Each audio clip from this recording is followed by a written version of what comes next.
Can premium and budget be used in the same statement?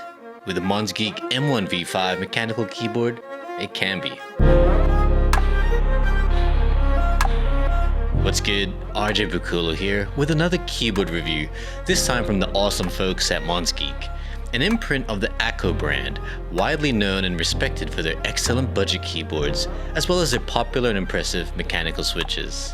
The Monsgeek M1 series has always been highly regarded, with the very first version truly offering an affordable and accessible way to build a keyboard from the ground up, with included optional mods that came in the box. V3 was an improvement with better acoustics, larger battery capacity, and simpler design. Now, the M1V5 has just come out with even more improvements, making it truly one of the best DIY keyboard experiences ever. MonsGeek did send over their barebones version to me for testing and review, but as always, these are my own thoughts and opinions. Enough with the dilly-dallying, let's unbox this thing.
Even in its unassembled barebones form, this keyboard is already quite heavy with its fully CNC aluminum casing.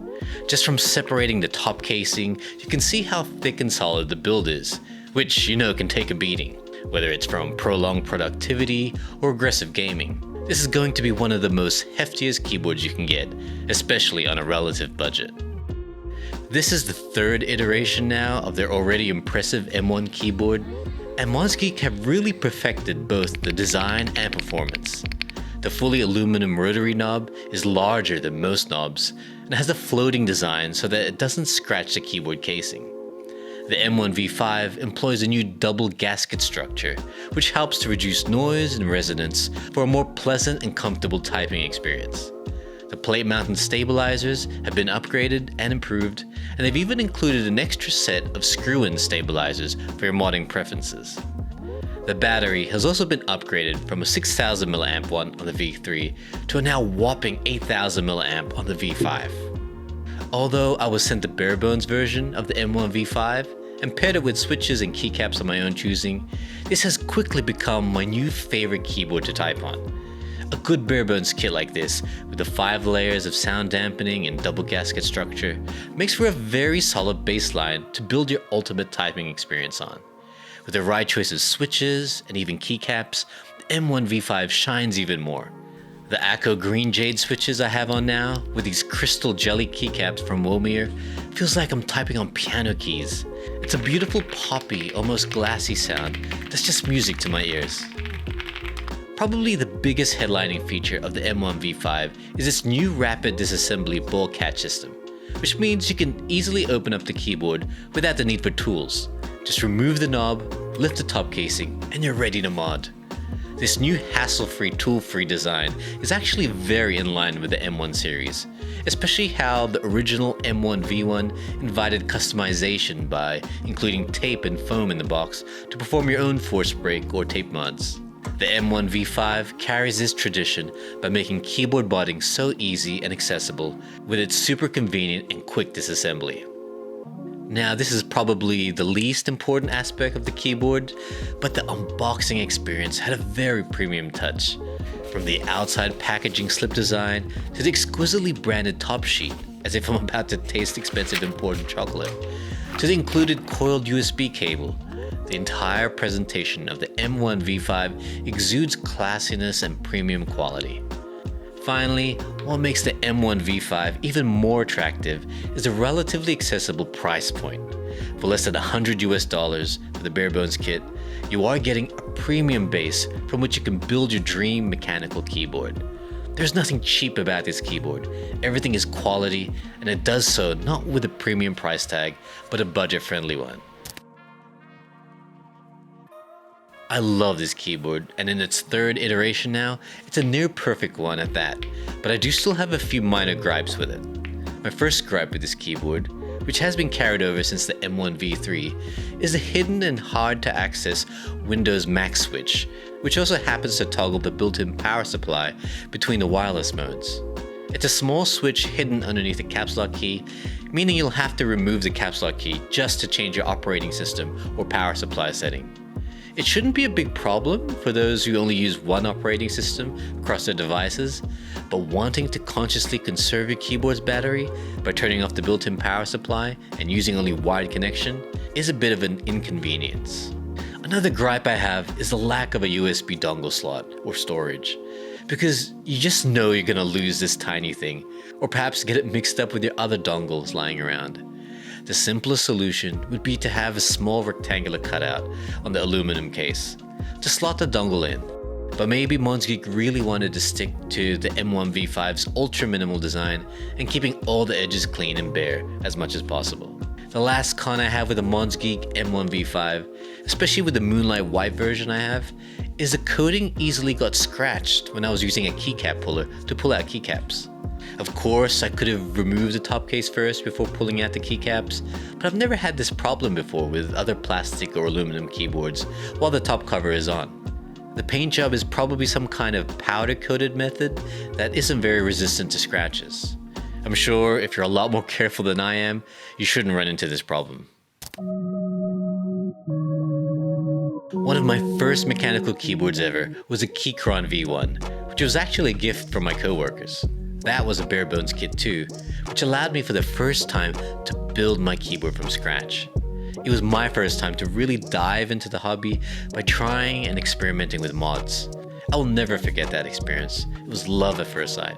With the MonsGeek M1V5, you can have that same sublime experience and joy I first had when building my first DIY keyboard from a barebones kit from a few years ago. Keyboard quality and features have since improved, and even prices have become more accessible. No longer are premium metal keyboards with thock or creaminess a thing for only elite snobby keyboard hobbyists. Our dream keyboard and that coveted sound profile we've always envied is finally within our grasp. The MonsGeek M1V5 has to be one of the most premium budget mechanical keyboards right now. If you're interested in this awesome keyboard set or the excellent switches and keycaps from Akko, be sure to check out the product links below in the description. And if you found value in this video, please do help support the channel by hitting the like button or subscribe to see more awesome content like this. As I always like to say, why settle with boring? Make life click.